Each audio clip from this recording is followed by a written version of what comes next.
შენი ტვინის 90% მუშაობს ავტომატურ რეჟიმში.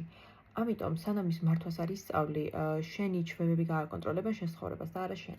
მეტაკოგნიციაზე იძახიან, რომ არის ინტელექტის ერთ-ერთი ყველაზე იშვიათი ფორმა და ის გულისხმობს უნარს დავაკვირდეთ ჩვენს ფიქრებს გარედან, ისე რომ მათ შეარ ჩავეფლოთ. მაგალითად, როდესაც რაღაც არასწორად მიდის, ავტომატურად გვიფიქრება არასასურველ შედეგზე და ვეფლობით ამ ფიქრებში, ვიბლანდებით ამ ფიქრებში და უკვე ეს ფიქრები ხდება ჩვენი ფსიქოლოგიური რეალობა იმის მიუხედავად, რომ არასასურველი მომავალი არც კი დამდგარა.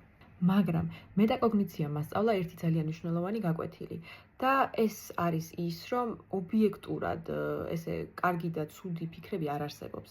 არსებობს უბრალოდ ჩვენი პრეფერენციები და აქ უკვე არჩევანის წინაშე ვდგებით, ანუ რომელ ფიქრებს მივცეთ მეტი ყურადღება და ენერგია, რომლებიც გვინდა რომ ჩვენ ცხოვრებაში მატერიალიზდეს თუ იმ ფიქრებს, რომლებიც არ გვინდა რომ მატერიალიზდეს.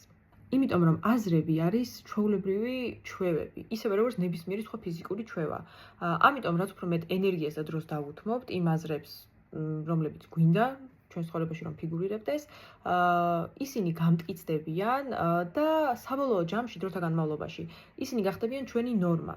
და ფაქტობრივად, ანუ რა გამოდის, რომ მეტაკოგნიცია გვაძლევს იმის საშუალებას, რომ ჩვენი ტვინის ოპერატიულ სისტემაში შევიდეთ და სურვილისამებრ გადავწეროთ.